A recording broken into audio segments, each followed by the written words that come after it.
जय हिंद बाबू। अजय सर के YouTube channel में आपका स्वागत है। आज मैं बिहार बोर्ड 2024 क्लास 10 के विद्यार्थियों के लिए एसएसटी यानी हिस्ट्री, सिविक्स, इकोनॉमिक्स और ज्योग्राफी और डिजास्टर मैनेजमेंट का क्वेश्चन लेकर आया हूँ। इसे बस पढ़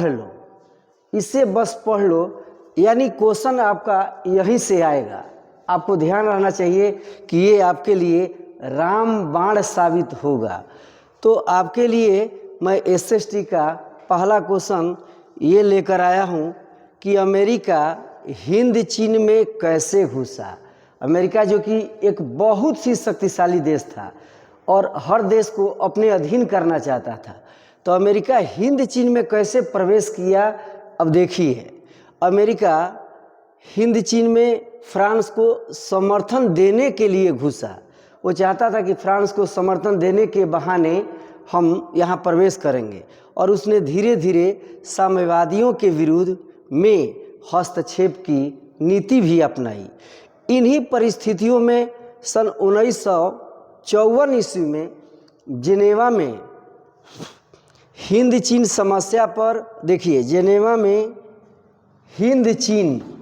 हिंद चीन समस्या पर वार्ता यानी बात विचार करने के लिए एक सम्मेलन बुलाया गया, जिसे जेनेवा समझौता के नाम से जाना जाता है। जेनेवा समझौते ने पूरे वियतनाम को दो भागों में बांट दिया,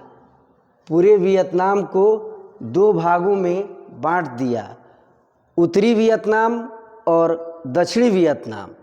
इस तरह अमेरिका को मौका मिल गया और दोनों के बंटने के बाद इसका हिंद चीन में प्रवेश हो गया। दूसरा क्वेश्चन है आपका सिविक्स से, आतंकवाद लोकतंत्र के लिए चुनौती है कैसे। ध्यान देंगे इस पर बाबू। आतंकवाद लोकतंत्र के लिए चुनौती है कैसे। आतंकवाद देश की एकता और अखंडता के लिए एक बहुत बड़ा खतरा है। देश में शांति व्यवस्था यदि स्थापित रखनी है, शांति व्यवस्था को कायम करना है, तो आतंकवाद को यहाँ से जड़ से मिटाना होगा। इससे देश की शांति व्यवस्था खतरे में पड़ जाती है। साथ ही साथ इसके आने से यहाँ पर अलगाववाद तथा नक्सली गतिविधियों को बढ़ावा मिलता है। इसके वजह से जीवन खतरे में पड़ जाता है और शांति व्यवस्था भंग हो जाती है। इस प्रकार कहा जा सकता है कि आतंकवाद लोकतंत्र के लिए बहुत बड़ी चुनौती है। नेक्स्ट क्वेश्चन है आपके लिए, जिला परिषद पर टिप्पणी लिखें। यानी जिला परिषद के बारे में लिखना है कि जिला परिषद क्या है। आप जानते हो ग्राम पंचायत, जिला परिषद। तो ध्यान देना है आपको, बिहार में जिला परिषद पंचायती राज व्यवस्था का तीसरा स्तर है। ये जिला परिषद जो है पंचायती राज व्यवस्था का तीसरा स्तर है। इसका कार्यकाल 5 वर्ष का होता है। जिले के सभी पंचायत समिति जितने होते हैं जिले में, उन सारे पंचायत समितियों के प्रमुख इसके सदस्य होते हैं। इसके सदस्य का मतलब जिला परिषद के सदस्य होते हैं। प्रत्येक जिला परिषद का एक अध्यक्ष और एक उपाध्यक्ष होता है। इसका निर्वाचन जिला परिषद के सदस्य अपने सदस्यों के बीच पंचायती राज व्यवस्था को मजबूत और शक्तिशाली बनाने के लिए करते हैं। बिहार में पंचायती राज अधिनियम 2005 के द्वारा महिलाओं के लिए 50% आरक्षण यानी 50% आरक्षण का प्रावधान है, और इस जिले परिषद का कार्यकाल 5 वर्षों का होता है। नेक्स्ट क्वेश्चन देखेंगे जो आपके इकोनॉमिक्स से रिलेटेड है, कोर बैंकिंग प्रणाली। कोर बैंकिंग प्रणाली क्या है, चाहे इससे आप क्या समझते हैं। देखिए ध्यान से, आज का जो युग है साइंस एंड टेक्नोलॉजी का युग है और सभी काम बड़ा ही आसानी से हो जाता है। तो आजकल प्लास्टिक के छोटे से टुकड़े पर इंगित यानी उस पर लिखा हुआ यांत्रिक चिन्ह के आधार पर पैसे का आदान प्रदान होने लगा है, यानी पैसा एक जगह से दूसरे जगह जाने लगा है। जब व्यक्ति एक स्थान से दूसरे स्थान तक बिना विलंब, विलंब का मतलब लेट, बिना लेट किए हुए पैसे का ट्रांजैक्शन करता है, लेन देन करता है, तो उसे ही हम कोर बैंकिंग प्रणाली कहते हैं। ध्यान देंगे, आय से आप क्या समझते हैं? आय से जब कोई व्यक्ति किसी प्रकार का शारीरिक या मानसिक कार्य करता है और उसके बदले में उसे जो पारिश्रमिक, मेहनताना या मजदूरी मिलती है या मिलता है, उसे उस व्यक्ति का आय कहा जाता है। यानी जब व्यक्ति किसी प्रकार का मेंटल, जैसे कहने का मतलब मैं पढ़ा रहा हूँ, ये मानसिक काम है, जैसे मैं लिख रहा हूँ कलम से, तो कहने का मतलब ये है कि जैसे मैंने कलम को बनाया, ये शारीरिक रूप से हुआ। तो जो व्यक्ति किसी प्रकार का शारीरिक या मानसिक कार्य करे और उसके बदले में उससे जो मजदूरी मिले, उसे ही उस व्यक्ति का आय कहा जाता है। सहकारिता को परिभाषित करें। ध्यान देंगे, सहकारिता का अर्थ एक साथ मिलजुल कर काम करना होता है, कार्य करना होता है। लेकिन अर्थशास्त्र में सहकारिता वह संगठन है जिसके आधार पर दो या दो से अधिक व्यक्ति मिलकर स्वेच्छापूर्वक, यानी कहने का मतलब बिना किसी दबाव के, अपनी इच्छा से समान स्तर पर आर्थिक हितों में वृद्धि तथा आर्थिक उद्देश्यों के पूर्ति के लिए करते हैं, उसे हम सहकारिता कहते हैं। ध्यान देंगे, संसाधन को परिभाषित करें। ये आपका ज्योग्राफी यानी भूगोल का प्रश्न है। उपयोग में आने वाली सारी वस्तुएं संसाधन कहलाती हैं। जैसे मैं कलम से लिखता हूँ तो कलम भी संसाधन है। मैं गेंद खेलता हूँ, गेंद भी संसाधन है, क्योंकि मनुष्य उसका उपयोग करता है। ये संसाधन जैविक और भौतिक दोनों हो सकते हैं।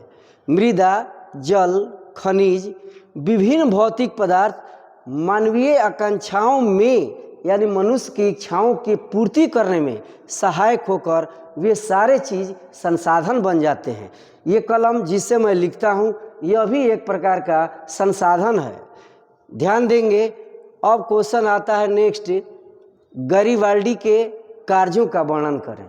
बहुत ही वीवीआई क्वेश्चन है, इसे जरूर 2 बार 3 बार अवश्य पढ़ लें। गरिबाल्डी ने अपने जीवन में निम्नलिखित कार्य किए। गरिबाल्डी एक महान क्रांतिकारी था, लेकिन पेशे से नाविक था।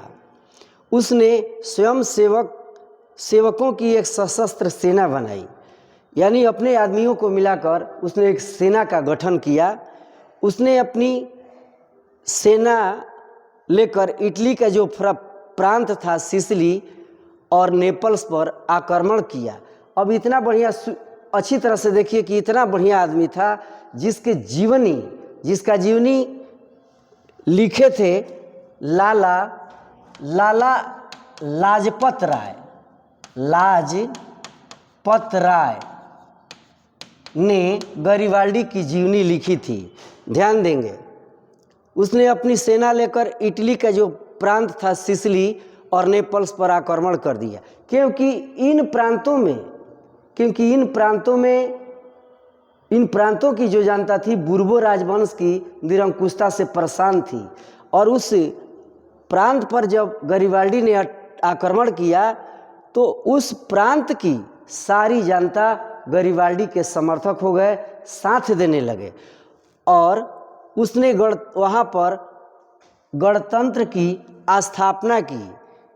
और साथ ही साथ इटली के जो प्रांत सिसिली और नेपल्स को गरिबाल्डी ने जीता था, वह विक्टर इमैनुअल को सौंप दिया और एक साधारण किसान की भांति जीवन को बिताने लगा।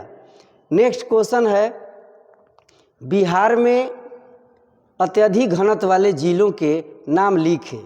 बिहार में अत्यधिक घनत्व वाले जिलों में पटना, वैशाली, बेगूसराय, सीतामढ़ी एवं सारण है। देखिए नेक्स्ट क्वेश्चन है आपका, साइमन कमीशन पर टिप्पणी लिखे। ध्यान देंगे, साइमन कमीशन पर टिप्पणी लिखना है आपको। संवैधानिक सुधार के मुद्दों पर